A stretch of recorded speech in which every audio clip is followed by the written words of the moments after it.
Assalamualaikum warahmatullahi wabarakatuh. Halo semuanya, kami dari kelompok 2 akan mengerjakan tugas babat di Monas.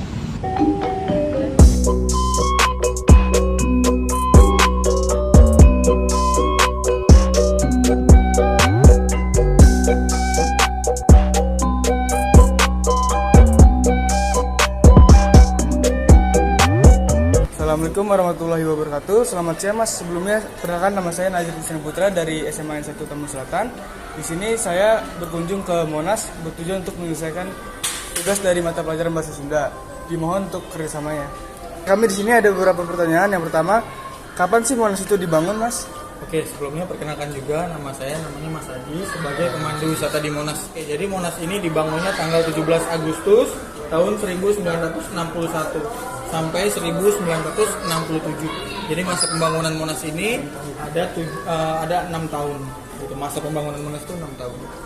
Dan yang kedua tuh, seluruh biaya pembangunan Monas itu berapa sih, Mas? Selama 6 tahun pembangunan Monas ini menghabiskan biaya sekitar 7 miliar rupiah pada saat itu. Itu uangnya merupakan sumbangan dari masyarakat Indonesia. Saya Reitama Gegar Gunawan. Saya ingin menanyakan pertanyaan ketiga ya, Mas. Siapa tokoh-tokoh pembangun Monas ini, Mas? Oke, jadi ada beberapa orang dalam pembangunan Monas. Yang pertama namanya Bapak Insinyur Soekarno, Presiden pertama Indonesia, beliau yang membangun Monumen Nasional. Nah, kemudian ada Bapak Sarwoku Martokusumo. Jadi Bung Karno itu membangun Monas atas ide atau gagasan dari yang namanya Bapak Sarwoku Martokusumo. Berikutnya yang ketiga namanya Bapak Sudarsono sebagai arsitektur Monas. Oke. Jadi Bung Karno menunjuk arsiteknya yang bernama Bapak Sudarsono. Lalu dibantu lagi oleh penasihat pembangunan yang namanya Bapak Ruseno sebagai penasihat pembangunan atau konstruksi pembangunan Monas. Jadi ada 4 orang pembangunan Monas. Oke. Pertanyaan keempat ya, Mas. Ya, berapa luas Monas ini, Mas? Luas areanya 80 hektar. Baik, saya Cecilia Inovasi Hombing mau menanyakan nih Mas, di atas puncak Monas itu apa sih arti lidah api kemerdekaan? Oke, jadi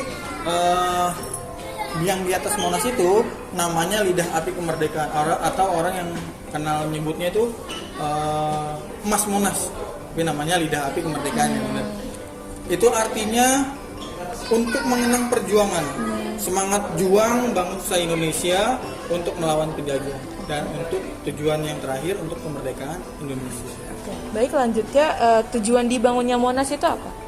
Tujuan dibangunnya Monas ada 4 tujuannya. Yang pertama untuk mengenang perjuangan bangsa Indonesia, yang kedua untuk mengenang Hari Proklamasi Indonesia, yang ketiga untuk memotivasi dan mendidik generasi sekarang dan yang akan datang, yang keempat tujuannya kayak kalian nih, berwisata dan edukasi. Jadi sambil jalan-jalan sambil belajar. Oke, kenal saya Uliana. Di mana tempat yang paling digemari masyarakat?